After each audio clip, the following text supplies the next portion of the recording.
Hi students, welcome back to the online classes conducted by Sunrise School Mastapur. Dear students, today we are going to read and discuss the fourth lesson from your Vista book. The name of the fourth lesson is The Enemy, written by Pearl S. Buck. First of all, we try to know about the writer. Pearl S. Buck was an American writer and a novelist. She was born on June 26, 1892. She was born in America. Her missionary parents, उसके जो माता पिता थे ना वो missionary थे, मतलब धर्म प्रचारक थे. मूव टू चाइना, और इनके माता पिता चाइना चले गए. कब चले गए? When she was 5 months old, जब वो केवल 5 महीने की थी. And they settled there near Nanking. She spent her childhood in China and even had a Chinese name, Sai Zhenzhu. After high school she went to attend college in Virginia in the United States. She graduated in 1914 and later she did her master degree from Cornell University. Some of her works are, उसकी जो प्रसिद्ध किताबें हैं उनमें से कुछ एक के नाम हम आपको बताते हैं. ईस्ट एंड एक जो पहली किताब है उसका नाम है ईस्ट विंड वेस्ट विंड. दूसरी किताब एक और है, उसका नाम है दी गुड अर्थ. ये बड़ी फेमस रही है ये किताब इसकी, और इसी किताब के कारण इनको जो है पुलिट्जर प्राइज़ मिला था, पुलिट्जर अवार्ड मिला था 1932 में, इसी किताब की वजह से. क्योंकि ये किताब दी गुड अर्थ ये बहुत ज़्यादा बिकी थी उस समय. और एक इसकी बुक है दी हाउस डिवाइडेड, एक है दी मदर, और एक किताब है दी प्राउड हार्ट. तो ये किताबें बड़ी फेमस रही हैं. Pearl S Buck was awarded the Nobel Prize for literature in 1938. She was died on March 6, 1973 in Vermont. तो डियर स्टूडेंट्स, इस चैप्टर में हम पढ़ेंगे ये this is very interesting story. और इस कहानी में क्या बताया गया है कि जीवन में कई बार हम ऐसी स्थिति में, ऐसे हालात में फंस जाते हैं जब we have to take hard choices, जब हमें कोई कठोर चॉइस लेनी पड़ती है, बड़ा कठोर निर्णय करना पड़ता है. हम समझ नहीं पाते कि क्या करें क्या नहीं करें. कई बार हमारे जीवन में ऐसी परिस्थिति आ जाती हैं. As a human beings we have human feelings and kindness. लेकिन कई बार क्या होता है कि हमारी जो सहानुभूति की भावनाएं हैं, ये हमारे इन भावनाओं का राष्ट्रीय भक्ति के साथ कई बार टकराव हो जाता है. एक तरफ हमारी मानवीय भावना है, सहानुभूति की भावना है, और दूसरी तरफ हमारी देशभक्ति की भावना है, कि तो दोनों में कई बार टकराव हो जाता है. लेकिन यदि किसी इंसान के मन में सहानुभूति की भावना दृढ़ता से भरी हुई है तो वह संकीर्ण जो ये छोटी, फिर ये जो देशभक्ति की भावना है ना, ये संकीर्ण बन जाती है. मानवता की भावना सबसे बड़ी भावना है. ह्यूमन जो फीलिंग्स हैं वो बहुत बड़ी हैं, और जो पैट्रियोटिक फीलिंग्स हैं वो छोटी फीलिंग होती हैं. मानवता की भावना के आगे देशभक्ति की भावना हालांकि छोटी होती है. तो जब इंसान के मन में सहानुभूति का भाव भरा पड़ा होता है तो वह देशभक्ति की जो संकीर्ण भावना है उससे ऊपर उठ जाता है और वो मानवता की आवाज़ सुनता है. अब इस कहानी में एक जापानी डॉक्टर है और उसके मानवतावादी दृष्टिकोण और उसकी सिंपैथी के बारे में इस कहानी में बताया गया है। वह देशभक्ति की संकीर्ण भावना से ऊपर उठता है और अपने कर्तव्य और मानवता की आवाज़ को सुनता है। ये कहानी एक जापानी डॉक्टर सदाओ के बारे में है। एक दिन एक घायल अमेरिकन सिपाही पानी में बहकर समुद्र के किनारे उसके घर के पास आ जाता है। उस समय जापान और अमेरिका में युद्ध चल रहा है। ये जो कहानी है पूरी, इसकी पृष्ठभूमि वर्ल्ड वार की है, सेकंड वर्ल्ड वार की, जिस दौरान अमेरिका और जापान में भयंकर युद्ध चल रहा था। और आपने ये भी पढ़ा कि अमेरिका ने जापान पर परमाणु बम गिराए थे, तब जा कर के ये युद्ध ख़त्म हुआ था। तो अमेरिका और जापान बड़े गहरे, बहुत ही ज़्यादा एक दूसरे के कट्टर दुश्मन थे। तो वर्ल्ड वार की कहानी है ये। उस समय जापान और अमेरिका में युद्ध चल रहा था। तो अमेरिका का एक सैनिक शत्रु है जो यहाँ बह कर के सदाओ के घर के पास समुद्र के किनारे आ जाता है। हालांकि वो उसका शत्रु है, फिर भी सदाओ एक डॉक्टर के रूप में अपने कर्तव्य की आवाज़ को सुनता है। वह उसे मरने नहीं देता। वह अमेरिकी सैनिक का ऑपरेशन करता है और उसका जीवन बचाता है। अंत में वह उस अमेरिकन सिपाही को वहाँ से बचकर निकलने में भी मदद करता है। तो बड़ी ही इंटरेस्टिंग स्टोरी है और हमें एक बड़ा ही अच्छा मोरल ये देती है कि मानवता बड़ी है, देशभक्ति की भावना संकीर्ण है। तो जब हमारे सामने देशभक्ति और मानवता की में से किसी एक को चुनना पड़े तो हमें डॉक्टर सदाओ का उदाहरण लेना चाहिए, क्योंकि डॉक्टर सदाओ ने भी मानवता की भावनाओं को चुना और दुश्मन का भी इलाज किया। क्योंकि एक डॉक्टर के लिए इंसान एक मरीज़ होता है, चाहे वो किसी भी देश का क्यों ना हो। तो let us start the fourth lesson, the enemy. The enemy mean शत्रु। देखिए, बिफोर यू रीड, यहाँ से हम शुरू करते हैं। It is the time of the world war. विश्व युद्ध का समय चल रहा है। An American prisoner of war, prisoner कैदी ऑफ वार, युद्ध कैदी। अमेरिका का एक युद्ध कैदी is washed assure. Washed mean बहकर आ जाता है, एशोर मीन किनारे पर, समुद्र किनारा एशोर। इन ए डाइंग स्टेट, एक मृत अवस्था में, मतलब घायल होकर के एक प्रकार से मरी हुई हालत में वो आ जाता है। And is found at the door step mean किनारे पर, घर के पास, नज़दीक, दरवाजे के पास, ऑफ ए जापानी डॉक्टर। और वह एक जापानी डॉक्टर के घर के दरवाजे के पास मृत अवस्था में, एक बिल्कुल घायल अवस्था में आ जाता है बहकर समुद्र में।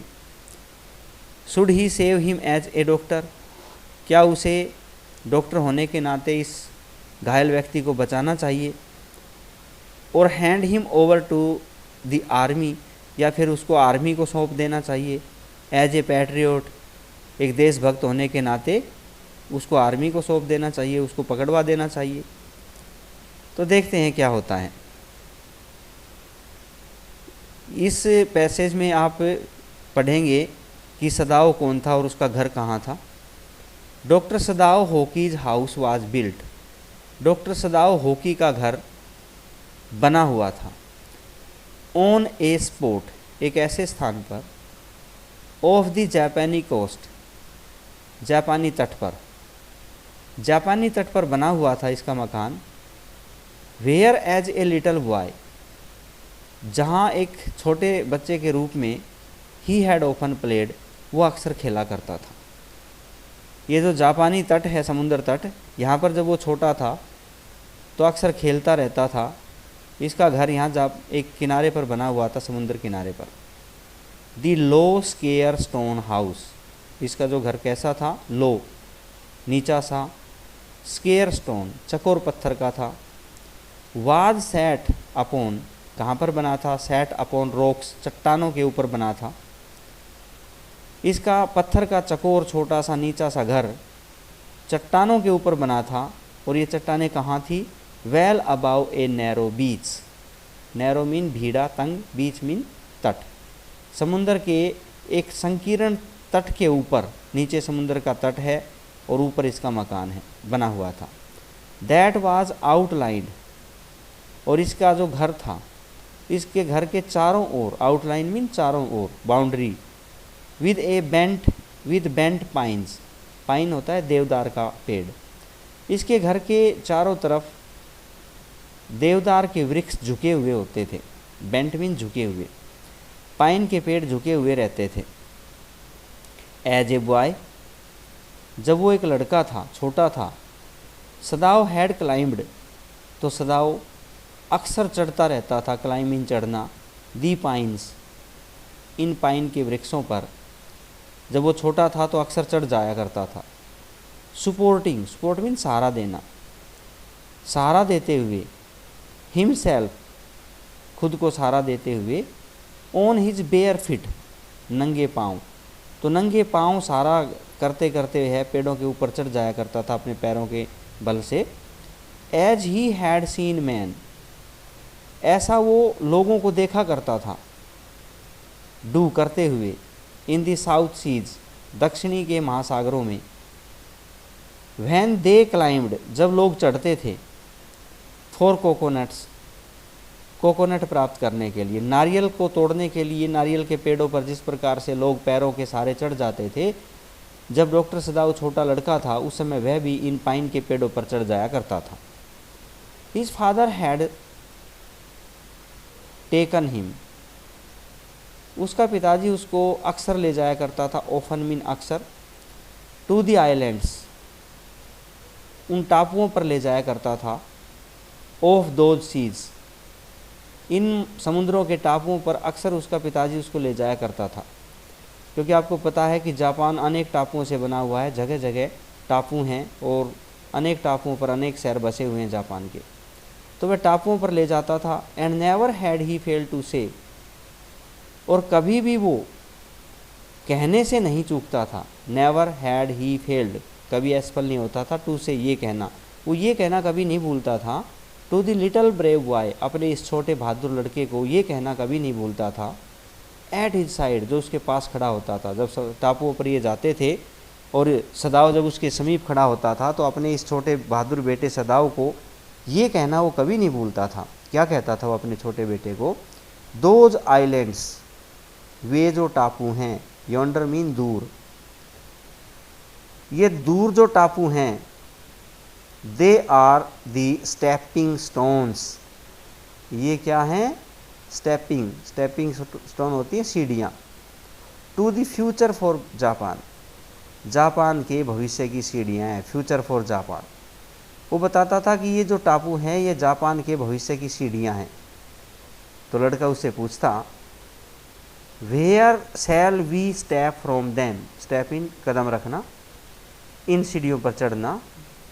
तो वो पूछता था कि पिताजी हम इन सीढ़ियों पर चढ़कर कहाँ जाएंगे, कहाँ पहुँच जाएंगे? सदाव हैड आस्क्ड सीरियसली, सदाव अक्सर ये पूछा करता था, सीरियसली मीन गंभीरता के साथ। सदाव बड़ा ही, जब वो छोटा था तो बड़ा ही गंभीरता से ये पूछता फिर अपने पिताजी से कि इन सीढ़ियों के द्वारा जापान कहाँ जाएगा, हम कहाँ जाएंगे? Who knows, his father had answered, उसका पिताजी जवाब देता था, कौन जाने हम कहाँ जाएंगे, कौन जाने जापान का क्या होगा, वर्ल्ड वार चल रहा था उस समय। Who can limit our future, हमारे फ्यूचर को, हमारे भविष्य को, लिमिट मीन सीमित करना, रोकना, कौन हमारे भविष्य को रोक सकता है, हमारे भविष्य को कौन सीमित कर सकता है? It depends on what we make it, ये इस बात पर डिपेंड करेगा कि हम जापान को क्या बनाएंगे, हम जापान को कितना महान बनाएंगे, ये इस बात पर डिपेंड करेगा जापान कहाँ तक पहुँचेगा। हम अगर जापान को महान बनाएंगे तो इन स्टेप्स, इन सीढ़ियों के सहारे हम बहुत दूर तक चले जाएंगे, जापान बड़ा तरक्की करेगा। नेक्स्ट पैसेज देखिए, सदाव had taken this into his mind, सदाव ने ये बात अपने दिमाग में बैठा ली थी। एज ही डिड एवरीथिंग, क्योंकि उसने वो सब कुछ किया। हिज फादर सैड, जो उसका पिताजी कहता था। His father who never joked, उसका पिताजी कभी मजाक नहीं करता था। और प्लेड, और कभी खेलता नहीं था, विद हिम, उसके साथ। But who spent infinite pains, infinite होता है असीम, लेकिन उसके पिता ने बड़े ही कष्ट उठाए, असीम कष्ट उठाए, असीमित दर्द झेले, अपॉन हिम, स्वयं पर, खुद बड़े कष्ट उठाए। Who was his only son, क्योंकि सदाव उसका एक इकलौता बेटा था, इसलिए उसके पिता ने सदाव के लिए बड़े कष्ट झेले। सदाव न्यू दैट, सदाव ये भी जानता था कि हिज एजुकेशन वाज, कि उसकी जो शिक्षा है, पढ़ाई लिखाई है, was his father chief concern, concern mean चिंता, उसकी पढ़ाई ही उसके पिताजी की सबसे बड़ी चिंता है। फॉर दिस रीजन, और इसी कारण से, he had been sent at 22, उसको भेज दिया गया 22 साल की उम्र में, टू अमेरिका, अमेरिका भेज दिया गया, क्या करने के लिए? To learn all that he could be learned, जितना वो कुछ सीख सकता था वो सीखने के लिए उसको अमेरिका भेज दिया गया। Learn of surgery and medicine, doctor की शिक्षा पाने के लिए, सर्जरी चीर फाड़ होता है, ऑपरेशन करना, शल्य चिकित्सक, मेडिसन मीन दवाई, तो उसको डॉक्टरी की शिक्षा प्राप्त करने के लिए अमेरिका भेज दिया गया जब वो 22 साल का था। He had come back at 30, वहाँ से वो वापिस आया जब 30 साल का था, तब वो वापिस आया, 8 साल वहाँ पढ़ाई की। And before his father died, और उसके पिता के मरने से पहले, ही हैड सीन सदाव, उसके पिता ने अपने बेटे सदाव को देख लिया था, बिकेम फेमस, प्रसिद्ध होते हुए। उसके पिताजी की इच्छा थी कि उसका बेटा बड़ा आदमी बने, प्रसिद्ध हो, देश में नाम कमाए, तो मरने से पहले पिताजी ने ये देख लिया था कि सदाव का बड़ा नाम है, बड़ा फेमस हो गया है। Not only as a surgeon, वो ना केवल एक डॉक्टर के रूप में फेमस था, बट एज ए साइंटिस्ट, बल्कि एक वैज्ञानिक रूप में भी बड़ा फेमस हुआ। बिकॉज, क्योंकि ही वॉज परफेक्टिंग, वो परफेक्टिंग कर रहा था, निपुणता प्राप्त कर रहा था, ए डिस्कवरी, एक खोज करने में, विच वुड रेंडर, तो सदाव एक ऐसी खोज में लगा हुआ था, एक ऐसी अनुसंधान करने में लगा था, एक ऐसी दवाई खोजने में लगा था, विच वुड रेंडर वुंड्स, जो घावों को भर देगी, घावों को साफ कर देगी, एंटायरली, पूरी तरह से, क्लीन मीन साफ, वो एक ऐसी दवाई बनाने की खोज में लगा था जो घावों को पूरी तरह से साफ करने में मदद करेगी। He had not been sent, उसको नहीं भेजा गया, एब्रोड, दूसरे देश में, विद द ट्रूप्स, सैनिकों के साथ। हालांकि बहुत से डॉक्टर सैनिकों के साथ जाते हैं लड़ाई के दौरान, लेकिन सदाव को दूसरे देश में अपने सैनिकों के साथ नहीं भेजा गया, सेना के साथ उसको इसलिए नहीं भेजा गया। आल्सो ही न्यू, क्योंकि वो जानता था, there was some slight danger, कि थोड़ा खतरा है, दैट द ओल्ड जर्नल, कि जो एक बूढ़ा जर्नल था सेना का, माइट नीड, उसको ज़रूरत पड़ सकती है, एन ऑपरेशन, ऑपरेशन करने की, फॉर ए कंडीशन, क्योंकि वो एक ऐसी हालत में था, इतनी घायल अवस्था में था, for which he was now being treated medically, जिसका अभी इलाज चल रहा था। तो सदाव को क्वेश्चन पूछा जाएगा, why was Sadao not sent to the with the troops, Sadao को सेना के साथ इसलिए नहीं भेजा गया। पहली बात तो सदाव एक ऐसी दवाई की खोज में लगा हुआ था जिससे घाव बहुत जल्दी भर जाएंगे। दूसरी बात, देश का जो जर्नल था, बूढ़ा जर्नल, वो इतनी घायल अवस्था में था कि उसका कभी भी ऑपरेशन करना पड़ सकता था, और डॉक्टर एक बहुत ही सदाव एक बहुत ही बड़ा प्रसिद्ध डॉक्टर था। एंड फॉर दिस पॉसिबिलिटी, और इसी संभावना की वजह से सदाव was being kept in Japan, सदाव को जापान में ही रखा गया, उसको बाहर ट्रूप्स के साथ नहीं भेजा गया। तो बच्चों, उम्मीद करता हूँ आपको ये पाठ समझ में आया होगा। ओके, कुछ क्वेश्चंस मैं आपके पास सेंड करूँगा और आपको वे क्वेश्चंस अच्छे से याद करने हैं। ओके बेटे, ओके, बाय।